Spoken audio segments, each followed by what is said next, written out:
right, so let's get into this deep dive that you guys requested on Uncaged Masculinity. And you're really looking to understand masculinity's place in the world today, especially how it affects families and relationship, and kind of where it intersects with the whole red pill philosophy.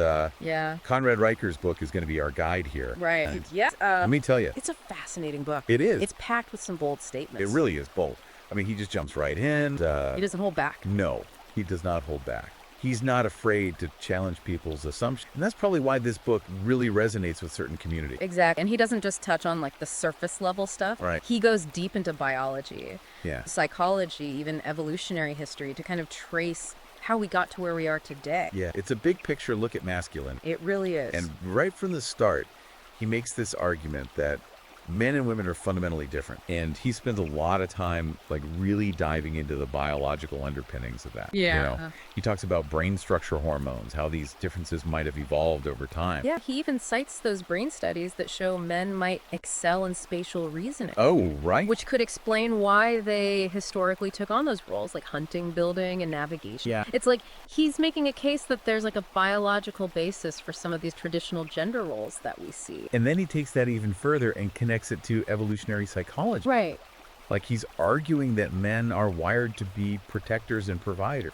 He uses testosterone as a prime example, explaining how it's linked to muscle growth assertiveness. Right. Those traits that would have been so essential for survival in our evolutionary past. It makes you think, right? Yeah. Like how much of who we are is nature versus nurture. Yeah. And this is where it gets really interesting, I think, for anyone familiar with the red pill philosophy, because that often emphasizes these distinct natural roles for men and women. And Riker's arguments seem to really align with that perspective, They do. suggesting that biology really plays a significant role Yes. in shaping our behaviors and our inclinations. But he doesn't just stop at biology. Right. He goes on to psychology and highlights these 4 core masculine traits: courage, resilience, assertiveness, And strength. and strength. Yeah. Yes, thank you. Yeah. And this is where he really starts to challenge like modern societal norms. Yeah. He argues that these core traits, while essential for men's well-being, Right. for a thriving society, Yeah. they're often undermined or even demonized Oh. in today's world. It's Ah. like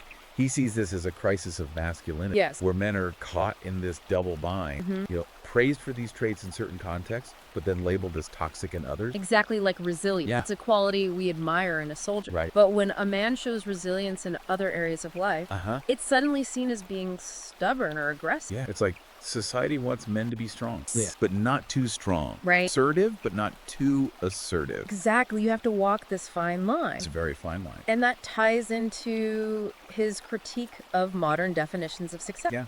He argues that those traditional markers like money and status don't always lead to fulfillment for men. Right. Instead, he's advocating for finding meaning and responsibility Yes. in being a provider and protector for your family and community. Yeah, like finding purpose in those roles. Exact. And that resonates so deeply with this whole idea of covert contracts. Absolutely. Which is a central concept in the red pill philosophy. Right. These are those unspoken agreements that we make with ourselves and with others about what it means to be successful, a good partner, a valuable member of society. Right, like those expectations we often don't even realize we've bought into. Exactly. And Riker seems to be pushing men to really examine those contracts, to ask themselves, are they living up to their own definition of success or someone else's? It's about taking ownership, right? Yes, finding your own path. And that leads to what I find particularly fascinating, how he connects this back to the role of the father. Yeah. He argues that a father's importance goes way beyond just financial provision. Like he uses all these statistics to highlight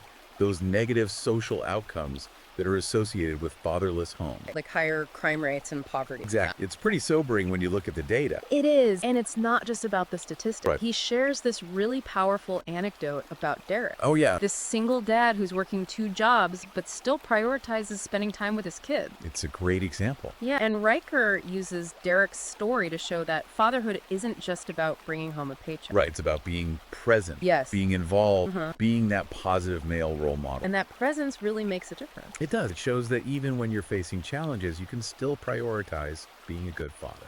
And that's where Riker takes this deep dive into something that's sure to spark debate. Oh, I know what you're going to say. This whole concept of male leadership and its historical significance. Right. He's not afraid to go there. No, he's not. Oh. He argues that men throughout history have been biologically and psychologically predisposed to take on leadership roles. It's a bold, It is. and he backs it up with historical examples. The Roman Empire, the British monarchy. Yeah, he's suggesting that these civilizations thrived because of strong male leadership. It's definitely going to get people thinking. Oh, absolutely. It challenges a lot of conventional thinking. But that's Riker style, right? Exactly. Yeah. It makes you rethink those long-held assumptions. He's not afraid to shake things up. Nope. And we haven't even gotten to his thoughts on the fallacy of gender equality. Oh, yeah. His critique of the modern workplace and his exploration of what he calls toxic masculinity. Oh, there's a lot to unpack there. So much. I've only just scratched the surface. We're just getting started. So this whole fallacy of gender equality thing that Riker goes into is super interesting. Yeah, I mean, it's a hot button topic for sure. Oh, totally. And he's not saying, men and women shouldn't have equal rights and opportunity. Right. But he's arguing that trying to erase all distinctions between men and women, it actually kind of harms both in the long run. So it's like going too far with this idea of equality. Yeah, exactly. Like he uses the example of physical strength. Okay. And he's just pointing out the biological reality Yeah. that men are, on average, physically stronger than women. Right. And he's very clear that this isn't a value judgment. Right. But he's saying ignoring this difference can lead to problems. Especially in the workplace. Exactly. Like those physically demanding jobs that are still predominantly filled by men. Right. Construction, firefighting, things like that. Yeah. And it's not because of some grand conspiracy. Right. But it's just because men might be naturally better suited for those tasks. Because of their physicality. Exactly. It's like we need to acknowledge these inherent differences. Yeah, instead of trying to force everyone into the same mold. Right. And that leads directly into his discussion of male leadership. And now I know this is another one of those topics that can be a bit sensitive. For sure. But before anyone jumps to conclusion, Right. Riker isn't saying women can't be leaders. No, not at all. He's arguing that throughout history, men have been biologically and psychologically predisposed to those leadership roles. He's looking at the big picture, the historical patterns. Right, and he points to historical examples. Military leaders. Rulers of empire. I like those larger-than-life figures. And it's a thought-provoking idea, especially when he connects it to the decline of Western civilization. That's where it gets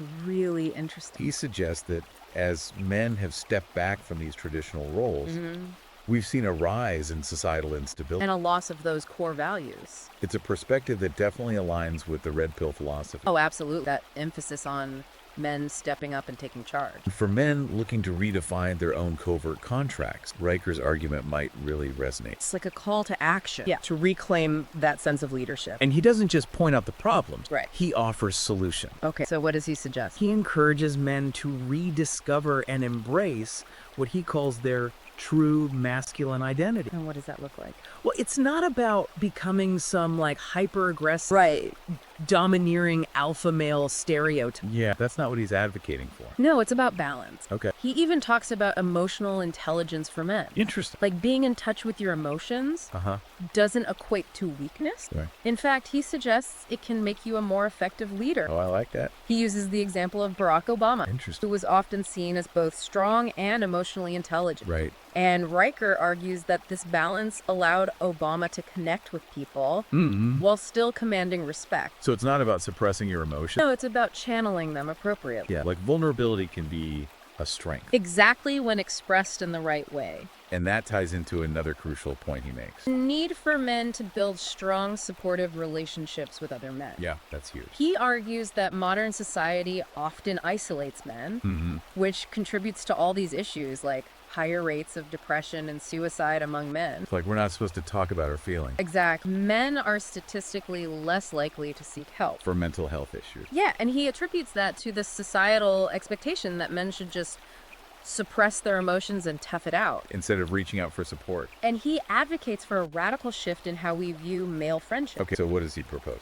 He wants men to create spaces Oh, where yeah. they can be open, vulnerable, share their struggles without judgment. Like real talk. Exactly. He tells this really powerful story about Tom, Oh, yeah, I remember that one. this successful lawyer who was struggling silently with depression until he joined a men's group. That made all the difference. It's a perfect example of how powerful male bonding can be Yeah, that sense of camaraderie. and understanding That's often missing.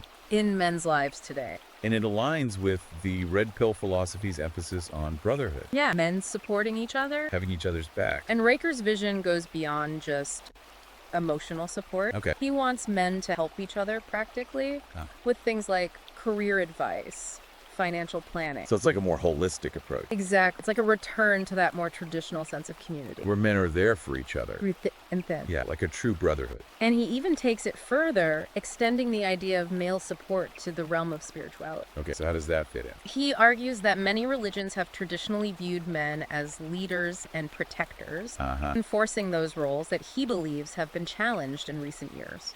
So it's like tapping into those ancient traditions. Exactly. He uses examples from the Bible, pointing to stories of men who stood up for their beliefs, protected their family. Led their community. It's like he's saying these stories can provide a blueprint. For men today. Yeah, for those searching for meaning and purpose. So it's about connecting to something larger than yourself. Exactly. And he doesn't hold back in his critique of what he sees as a feminist attack on these traditional values. Right.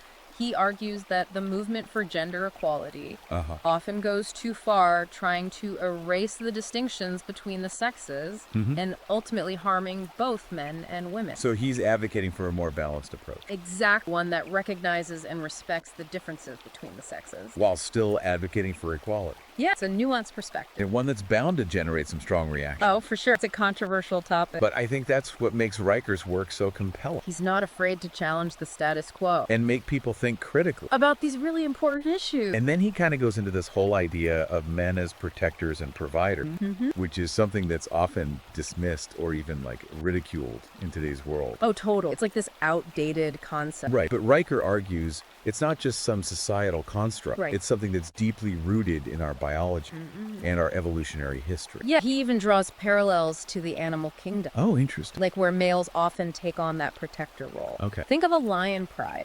The male lion is typically the defender, Right. while the females hunt.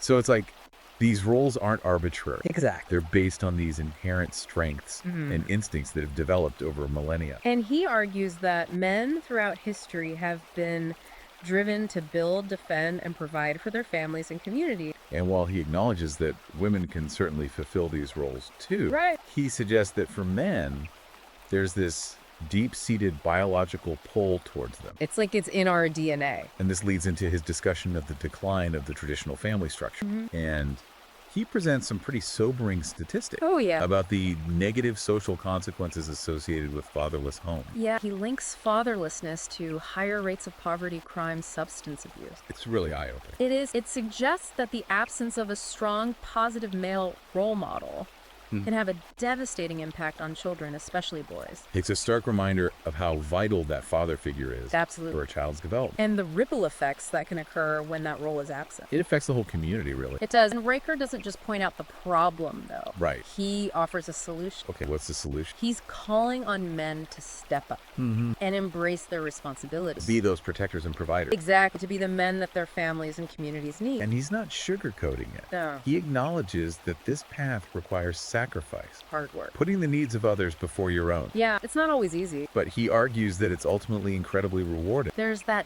deep sense of satisfaction and purpose. Knowing you're providing for and protecting those you love. It's like tapping into something primal, Yeah. fulfilling a role that's been ingrained in men for generations. And then he shifts gears a bit and turns his attention to the modern workplace. Right, which he sees as often at odds with men's natural strengths and values. Also, Well, he argues that many corporate environments prioritize qualities that are typically associated with femininity. like what kind of quality? Things like empathy, collaboration, emotional sensitivity. Okay, and while those are valuable traits, Oh, absolutely. he suggests that the overemphasis on them, Can leave many men feeling out of place. yeah, like they don't quite fit in. Exactly, like they have to suppress their natural inclinations to succeed. It's like the modern workplace has become feminized, And that can be really alienating for a lot of men. leaving them feeling lost and unfulfilled. He even connects this to the rise of what some call the Delta male. Oh, it's- This is the guy who rejects the traditional corporate ladder, All right. feels alienated by that whole corporate culture,